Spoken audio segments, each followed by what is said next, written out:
नमस्कार मित्रों, आज मैं आपको रामचरितमानस कैसे करना चाहिए, इसका पाठ कैसे होना चाहिए, इसकी विधि बताने जा रही हूँ। तो सर्वप्रथम आप धूप दीप नैवेद्य की व्यवस्था करें। तत्पश्चात आप सुंदर से लाल वस्त्र बिछाकर इस जो ये लकड़ी का बुक सेल्फ होता है उसको सामने रखें। फिर उस पर एक लाल वस्त्र बिछाएं और लाल वस्त्र बिछाकर बहुत ही श्रद्धा के साथ रामचरितमानस को उस पर विराजमान करें। और रामचरितमानस को विराजमान करने के बाद आप जल से सिक्त करें। ओम पवित्र पवित्रो वा का उच्चारण करते हुए आप उसको जल से सिक्त करें। तत्पश्चात आप धूप दीप नैवेद्य दिखलाएं और उसके बाद आप आरती करें और पूजन करें, तिलक लगाएं। और तत्पश्चात आप रामचरितमानस का प्रथम पृष्ठ खोलने से पहले आप रामचंद्र जी, सीता माता, लक्ष्मण जी, भरत शत्रुघ्न सहित श्री हनुमान जी का पूजन और वंदन करें और अपने पृष्ठ को खोलें। पृष्ठ को खोलने से पहले खोलते ही आपको ये राम दरबार मिलेगा। राम दरबार प्रतीक है शांति, श्रद्धा, समर्पण का। तो इसको अपने मन में बिठाएं और आपके मन में जो भी इच्छा अभिलाषा है उसको मन में रखते हुए कि आज हम रामचरितमानस पाठ शुरुआत कर रहे हैं, तो हमारी ये मनोरथ मनोकामना पूर्ण हो, इसको मन में विचार करते हुए, मन में रखते हुए आप आगे पाठ शुरुआत करें। और जो आप पहला पन्ना खोलेंगे तो उसमें आपको ये निवेदन वाला भाग मिलेगा। इस निवेदन वाले भाग को आप व्यर्थ में ना लें, व्यर्थ ना समझें, बल्कि इसका बहुत ध्यानपूर्वक एक एक शब्द पर विशेष ध्यान दें। आपको 20% भाग इसी में रामचरितमानस का समझ आ जाता है, जो हमारे लिए बहुत ही महत्वपूर्ण होता है। उसके बाद ये देखिए हमारे सामने आता है विषय सूची। विषय सूची में हम देखते हैं कि रामचरितमानस में क्या क्या दिया गया है, किस किस प्रकार से इस की व्यवस्था की गई है, इसको सरल बनाया गया है, इसको सरल बनाने की विधियां दी गई है। तो सबसे पहले कि हम जो रामचरितमानस का पाठ करते हैं, तो कई लोग होते हैं कि प्रतिदिन रामचरितमानस का पाठ 24 घंटे में समाप्त कर लेते हैं, लेकिन बहुत सारे लोग इसको संपन्न नहीं कर पाते। तो इसके लिए विधान रखा गया है कि आप 9 दिनों का संकल्प लेकर नवान परायण के अलग अलग विश्राम स्थल जो प्रति पन्ना के हिसाब से दिया गया है उस के हिसाब से आप कर सकते हैं, या मास परायण का संकल्प लेते हुए आप मास दिन में 30 विश्राम करते हुए 30वें विश्राम के दिन इसका समापन कर सकते हैं। तो रामचरितमानस का जो संपूर्ण कांड है, संपूर्ण रामचरितमानस को जो भाग में बांटा गया है उसको कहते हैं कांड। तो इसका जो प्रथम भाग है वो बाल कांड के नाम से जाना जाता है, जिसमें मंगलाचरण का बहुत बहुत ज़्यादा महत्व है। पहले मंगलाचरण होता है, गुरु वंदना होता है, ब्राह्मणों और संतों की वंदना होती है। फिर केवल ब्राह्मणों और संतों की वंदना नहीं होती है, केवल ईश्वरों की वंदना नहीं होती है, बल्कि दूरजनों की भी वंदना होती है कि कई बार दूरजन भी हमें कुछ ऐसा संदेश दे जाते हैं कि हम कुछ अच्छा काम कर लेते हैं। तो संत असंत की वंदना है। राम रूप से जीवन मात्र में जो उत्थान होता है उसकी वंदना होती है। तुलसीदास जी अपने आप को किस तरह दीनहीन समझते हुए राम के चरणों में समर्पित करते हैं, उसकी वंदना होती है। राम भक्तिमयी जो कविता की महिमा है उसका गान होता है, कवि की वंदना होती है। वाल्मीकि, वेद, ब्रह्मा, देवता, शिव, पार्वती आदि की वंदना होती है। फिर इस तरह से ये आगे बढ़ता है। तो हमें हमारा सबसे पहला कर्तव्य होता है कि हम प्रति छोटे छोटे अंश को चुटकियों में ना लें, प्रति छोटे छोटे अंश को हम व्यर्थ ना समझें, बल्कि इसका हम बहुत मन से पठन करें, और जब इसको हम मन से पठन पाठन करते हैं तो 40% बातें तो हमें इन विषय सूची को पढ़ने मात्र से ही समझ में आ जाती है। तो ये देखिए विषय सूची का उप विषय सूची भी यहाँ दिया गया है। हर विषय, जैसे कांड है बालकांड के अलग अलग उपभाग हैं, अलग अलग कांड हैं, उनके अलग अलग उपभाग यहाँ दिए गए हैं। अच्छा, कांड जो है हमने बताया आपको कि 7 कांड हैं। 7 कांड में प्रथम कांड जो है वो बालकांड कहलाता है, जिसके कुछ अंश हमने आपको बतलाए। फिर होता है अरण्य कांड, अयोध्या कांड, अरण्य कांड, किष्किंधा कांड, सुंदर कांड, लंका कांड, और फिर अंतिम कांड जो है ये उत्तर कांड के नाम से जाना जाता है, जिसमें आपको लव कुश, जो रामचंद्र जी वापस आते हैं लंका से, और उसके बाद लव कुश कांड होता है, इत्यादि इत्यादि का विशेष रूप से यहाँ वर्णन मिलता है। और फिर रामचंद्र जी की समाधि, इसका भी यहाँ वर्णन मिल जाता है। फिर यहाँ पर हम देखते हैं कि जैसे हमने कहा कि हम 9 दिनों का संकल्प लेकर 9 दिन में इसको संपूर्ण कर सकते हैं, जिसका जो अलग अलग परायण दिया गया है, उस अलग अलग परायण की यहाँ तिथियां दी गई है कि किस किस अध्याय में हम विश्राम ले सकते हैं।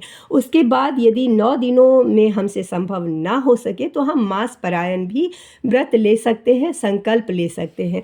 मास परायण के लिए भी यहाँ देखिए विशेष विश्राम स्थल दिया गया है, और उसके अलग अलग पन्ने भी दिए गए हैं, बताए गए। तो इस तरह से प्रथम दिन हम किसी अच्छे पंडित को रख करके संकल्प ले सकते हैं, नवग्रह पूजन कर सकते हैं, कलश स्थापना कर सकते हैं, गणपति जी की वंदना करते हैं। हर ईश्वर की वंदना के पश्चात इसका हम शुरुआत करते हैं। और अंतिम दिन भी, प्रथम दिन भी हम पूजा के में हुए विघ्न और त्रुटियों के लिए क्षमा प्रार्थना करते हैं, और अंतिम दिन आरती के बाद भी हम सभी मंत्र पढ़ करके सभी देवी देवताओं से अपने से हुए भूल चूक के लिए माफ़ी मांग लेते हैं, और तत्पश्चात हम जितने भी देवी देवताओं का हमने आवाहन किया था उनको अलग अलग स्थान पर, अपने अपने स्थान पर जाने की अनुमति देते हैं, यह कहते हुए कि हमने जिस इच्छा से आपको बुलाया था हमारी वो इच्छा पूर्ण कीजिए, फिर मैं बुलाऊं तो पुनः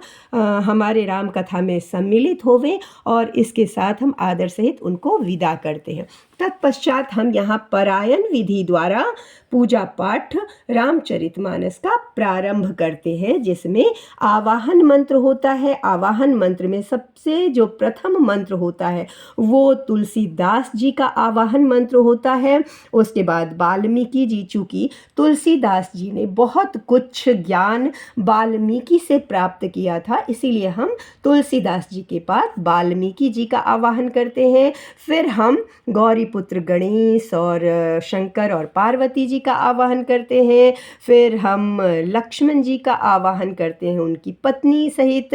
फिर हम श्री सपत्निक लक्ष्मण और फिर भरत और शत्रुघ्न और श्री राम जी का आवाहन करते हैं। तत्पश्चात जो राम सेवक हनुमान है, जिसका हमारे भारतवर्ष के इतिहास में, क्या पूरे विश्व के इतिहास में एक अलग ही महत्व है, क्योंकि भारतवर्ष में भगवान से ज़्यादा महत्व भक्त को दिया जाता है, और राम भक्त हनुमान के मंदिर जितने हमारे भारतवर्ष में मिल जाते हैं, शायद राम के भी उतने नहीं मिल पाते हैं। ये राम का हनुमान के प्रति श्रद्धा को ही उजागर करता है। तो हम ऐसे हनुमान जी को शत शत नमन करते हैं। फिर हम आचमन करते हैं, अपने आप को शुद्ध करते हैं। फिर हम करन्यास करते हैं। करन्यास करते समय जग मंगल गुण ग्राम राम के, दानी मुकुति धन धर्म धाम के, राम राम कही जे जमुहाही, तिन्हि न पाप पुंज समुहाही। इसीलिए जब भी हम हम सांस लेते हैं तो हर सांस में राम नाम कहने वाले का कोई भी कभी भी छोटी से छोटी हानि भी नहीं कर सकता, इसीलिए हम राम नाम का आवाहन करते हैं। फिर हम हृदय न्यास न्यास करते हैं। हृदय न्यास के लिए भी हम जग मंगल गुण ग्राम राम के, दानी मुकुति धन धर्म धाम के, राम राम कहिजे जमुहाही, तिनई न पाप पुंज समूहाही मंत्र का जाप करते हैं। फिर हम ध्यान लगाते हैं। माम वलोकय पंकज लोचन, कृपा विलोकनि सोच विमोचन, नीलताम रस श्याम काम हरि, हृदय कंज मकरंद मधुपहरी। इस मंत्र का जाप करते हैं, ध्यान करते हैं, ध्यान लगाते हैं। और तब मुनि अति सभीत हरि चरना, गहे पाहि प्रणतारति हरना। ये जो आपको चित्र दिखाई दे रहा है, ये चित्र जो है आपके मन के जितने भी विकार हैं उसको निष्कासित कर देते हैं और आपका हृदय सुकोमल बना देते हैं। फिर हम तुलसीदास जी का दर्शन करते हैं, क्योंकि ये जो हमारा रामचरितमानस है ये सचित्र दर्शन पर विश्वास करता है। फिर हम जो राम जी को प्रथम बार हनुमान जी मिलते हैं उस चित्र का दर्शन पाते हैं, जो दुर्लभ दर्शन माना जाता है। फिर हनुमान जी को जो अपना शक्ति प्रदर्शन करना पड़ा था उस चित्र का दर्शन पाते हैं। फिर हम मंदोदरी कैसे रावण को समझाती हैं कि क्या सत्य है, क्या अच्छाई है, क्या बुराई है, राम क्या है, सीता क्या है। तो इस तरह से मंदोदरी और जो रावण का वाद विवाद होता है उस चित्र का दर्शन पाते हैं। तत्पश्चात हम रामचंद्र जी अपनी पत्नी सीता और भाई लक्ष्मण सहित पुष्पक विमान में बैठकर कैसे अयोध्या आते हैं उस चित्र का दर्शन पाते हैं। फिर राम का राज्याभिषेक होता है और भाइयों सहित, हनुमान सहित जो राम जी का राम दरबार है हम उसका दर्शन पाते हैं। और तत्पश्चात हम प्रथम सोपान में प्रवेश करते हैं और प्रथम सोपान के अंतर्गत हम बालकांड में आते हैं। बालकांड की शुरुआत जो है वो मंगलाचरण से होती है।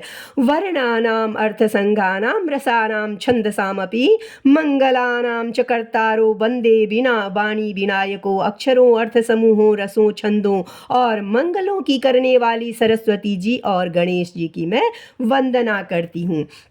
आपने देखा है कि जब भी हम किसी पूजा की शुरुआत करते हैं तो हम कलश स्थापना करते हैं, हम गणपति जी की वंदना करते हैं, हम वाणी की देवी सरस्वती जी की वंदना करते हैं। तत्पश्चात भवानी शंकरो वंदे श्रद्धा विश्वास रूपिणो, याभ्याम विना न पश्यन्ति सिद्धा स्वांतः स्थमीश्वरम। श्रद्धा और विश्वास के स्वरूप पार्वती जी और श्री शंकर जी को मैं वंदना करती हूँ, जिनके बिना सिद्ध जन अपने अंतःकरण में स्थित ईश्वर को नहीं देख सकते। तो इस तरह से हम आगे बढ़ते हैं और अगला जो स्तुति है वो हमारा जो हमारे देव हैं ज्ञानमय नित्य शंकर रूपी गुरु की मैं वंदना करती हूँ, जिनके आश्रित होने से ही टेढ़ा चंद्रमा भी सर्वत्र वंदित हो जाता है। यानी कि गुरु की शिक्षा के बिना हम संपूर्ण नहीं माने जाते, अतः हम गुरु की आराधना करते हैं, गुरु की उपासना करते हैं। तत्पश्चात श्री सीताराम जी के गुण समूह रूपी पवित्र वन में विहार करने वाले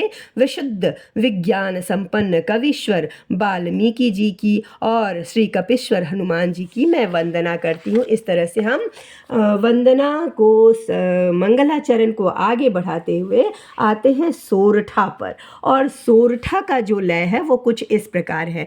जो सुमिरत सिद्धि होई, गणनायक कविवर बदना, करौ अनुग्रह सोई, बुद्धि राशि शुभ गुण सदना।